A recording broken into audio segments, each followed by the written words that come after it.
Salut à tous, c'est Emile Wams. Je suis la voix de Anna dans La Reine des Neiges, la voix de Mercredi, la voix de Robin dans Stranger Things, la voix de Ellie dans The Last of Us, la série, et plein d'autres personnages dans plein de séries, de films et de dessins animés. Et je suis au festival Play Azur. 1, 2, 3, go!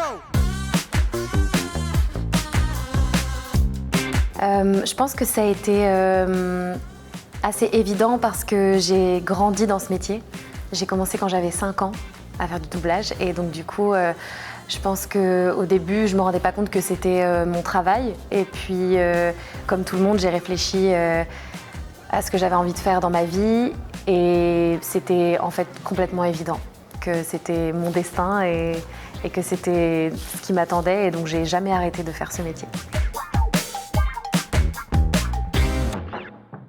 Je pense que j'ai toujours du mal à réaliser. C'est vrai que comme pour beaucoup de personnes, je pense que c'est un rêve de devenir une princesse Disney et de faire partie de cette belle famille. Et c'est vrai que même encore aujourd'hui, quand je vois les petites filles avec les sacs à dos, avec les tenues d'Anna et Elsa, j'ai du mal à réaliser que c'est moi et que j'ai marqué, que ma voix en tout cas a marqué pas mal de générations. Et c'est en même temps très émouvant et très chouette de faire partie de ça.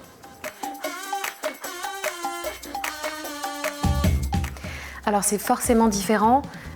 Déjà, la musique c'est quelque chose qui ne peut pas être modifié parce que ça a été écrit comme ça. Donc nous on fait vraiment la musique comme en anglais. Et puis ça demande une précision au niveau des notes, au niveau aussi de la technique. Je pense que c'est des techniques différentes. Il y a des techniques de jeu et il y a des techniques de chant. Et là en plus pour le doublage, il faut vraiment mélanger les deux. Il faut non seulement chanter, mais aussi interpréter dans la chanson. Et donc, je pense que ça demande une rigueur supplémentaire pour faire ce job.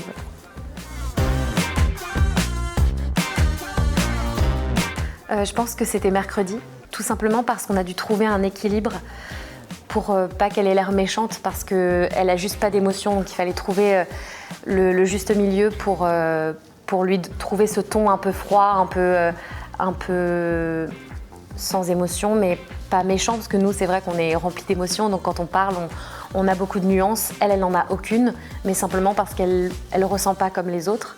Et si d'un coup, je me mets à parler sans émotion, je vais avoir l'air sèche ou méchante. Et c'était pas l'objectif, donc il fallait trouver cette petite nuance, et c'est ça qui était le plus difficile, je pense.